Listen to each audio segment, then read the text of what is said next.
Ini yang teori lain dari stoicisme, namanya teori apate. Apate itu nanti jadi akar kata, kalau bahasa Indonesia namanya apatis.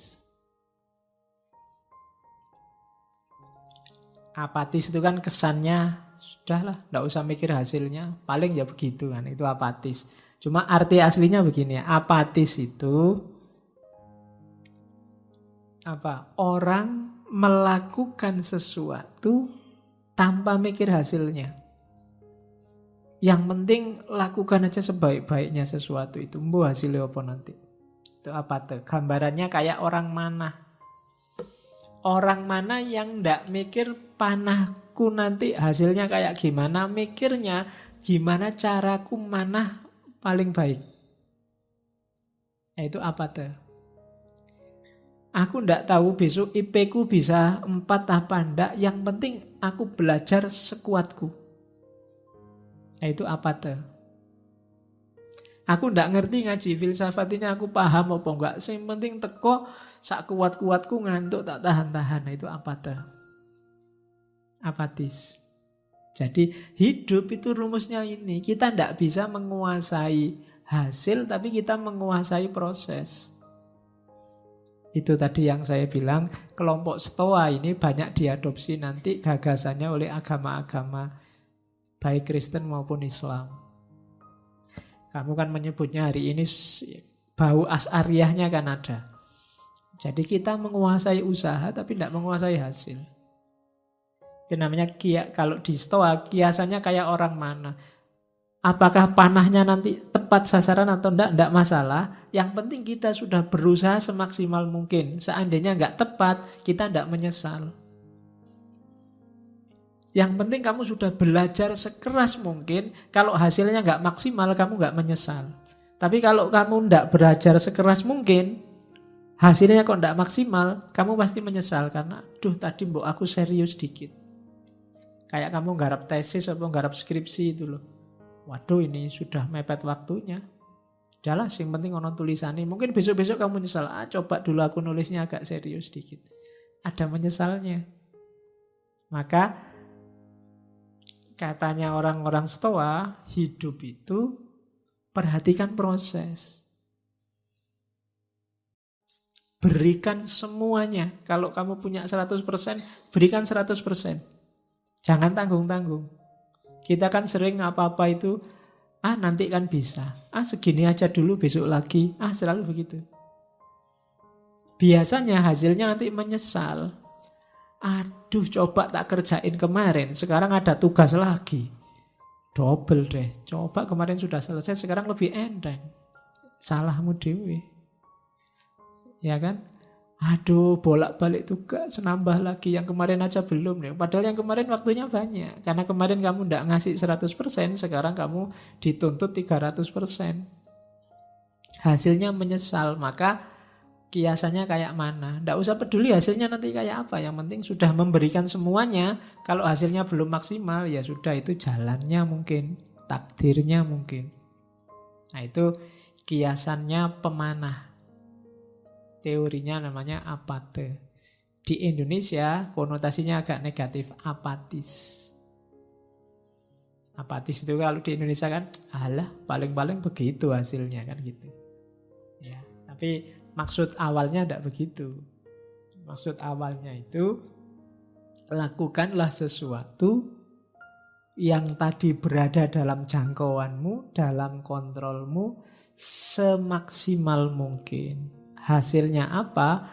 Wallahu a'lam. Kalau di agama kan Allah itu kan tidak menghisap hasilnya, tapi menghisap prosesnya. Sejauh mana usahamu mendekati dia, itu nanti yang dihisap. Sukses apa enggak, wallahu a'lam juga. Wong kita memang kuatnya, yang kita kuasai cuma proses. Minum ini kan usaha, semaksimal mungkin. Ya, jangan sambil ngomong nanti keselak, itu namanya semaksimal mungkin.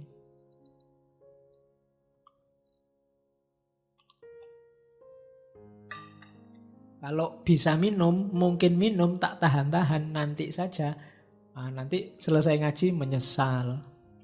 Coba tadi minum. Sekarang ndak habis deh minumannya kan.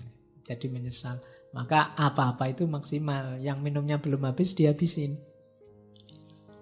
Ya, daripada nanti ketendang.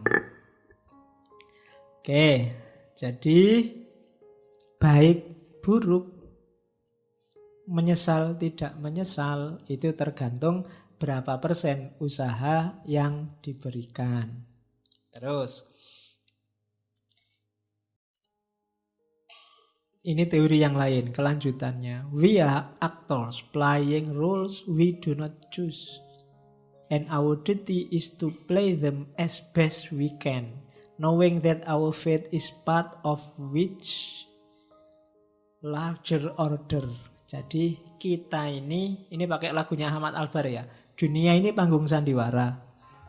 Sutradaranya bukan kita. Kita ini hanya aktor yang dikasih peran tertentu yang kita ndak milih.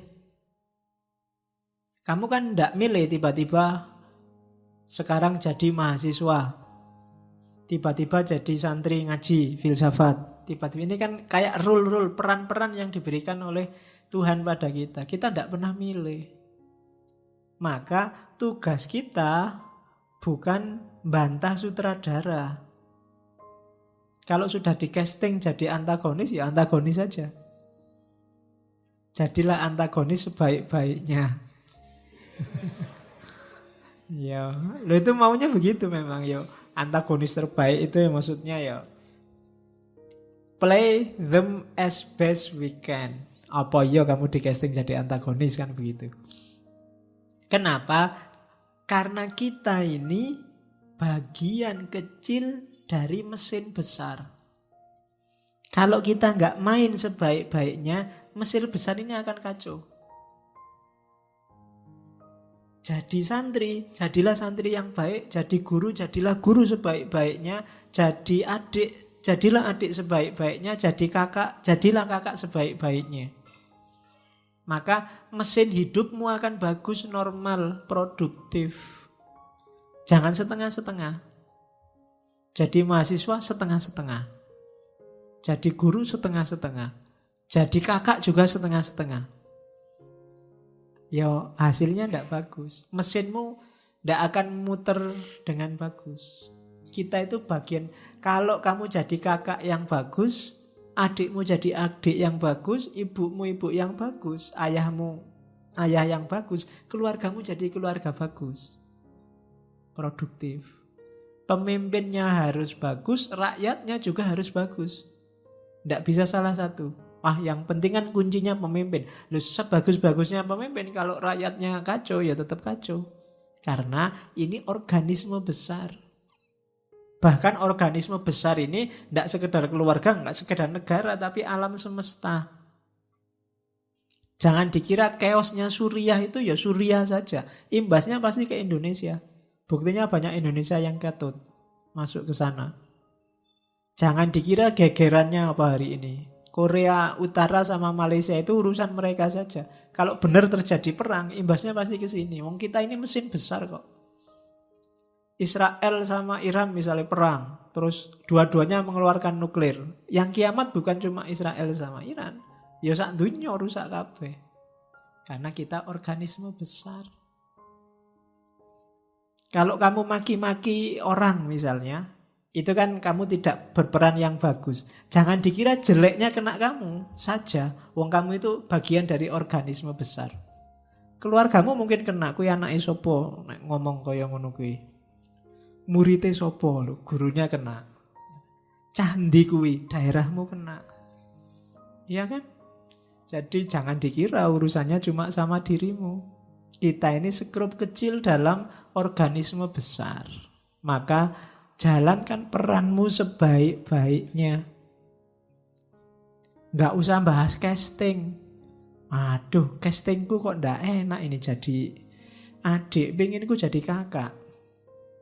Ternyata nggak punya adik, punyanya kakak. Toh akhirnya jadi adik. Ya jadilah adik yang baik. Enak jadi dosen ya tinggal merentah-merentah, nugas-nugasin. Lu dosennya dulu juga pernah jadi mahasiswa. Dulu, sekarang castingnya ganti. Maka castingmu sekarang baru jadi mahasiswa. perankan sebaik-baiknya. Biar nanti sama sutradaranya kamu diganti casting yang enak.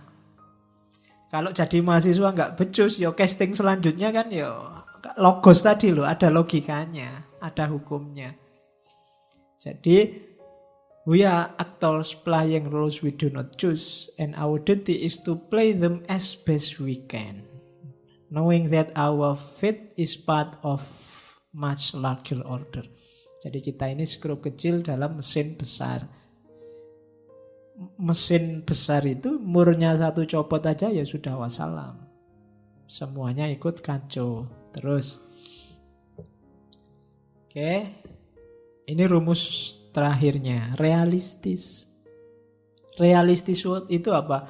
Do not seek to have everything that happens as you wish, but wish for everything to happen as it actually does happen.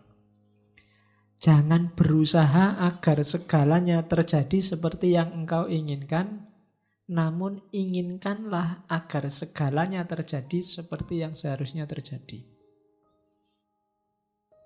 Jadi inginkan yang seharusnya, bukan inginkan sesuai keinginanmu. Bukan mengusahakan sesuai keinginanmu. Jadi saya pinginnya sih nggak belajar Pak, tapi nilaiku bagus. Nah itu karepmu lah ngono kuwi. Gitu loh. Sunnatullahnya kalau pingin nilai bagus belajar. Jadi berusahalah agar yang kamu inginkan itu yang seharusnya terjadi. Hidupmu lebih damai. Hidupmu akan tenang. Kalau yang kamu inginkan jadi basisnya bukan keinginanmu tapi realitasnya. Itulah yang namanya realistis. Ya saya realistis saja Pak. Kalau jadi milioner mungkin tidak bisa. Jutawan mungkin bisa lah kalau besok kira-kira kerjaan saya ini. Itu namanya realistis. Yang kamu hitung bukan keinginanmu. Kalau manut keinginanmu sih pengenmu jadi orang paling kaya se-Indonesia. Tapi ya orang mungkin. Nah itu namanya melihat fakta berdasarkan realitas, bukan berdasarkan keinginanmu. Itu namanya realistis. Kuncinya hidup tenang itu hidup yang realistis. Pak kalau wajah saya kayak gini ya, asal punya pasangan aja alhamdulillah. Itu lebih nyaman daripada saya Pak kulitnya putih, rambutnya panjang. Wis. Susah nyarinya, ada kuda putih. Kulitnya putih, rambutnya panjang. Oke, jadi hiduplah realistis saja. Sesuai standarmu, ya kamu yang bisa ngitung. Kayak tadi loh, yang dalam kontrolmu. Di luar itu jangan.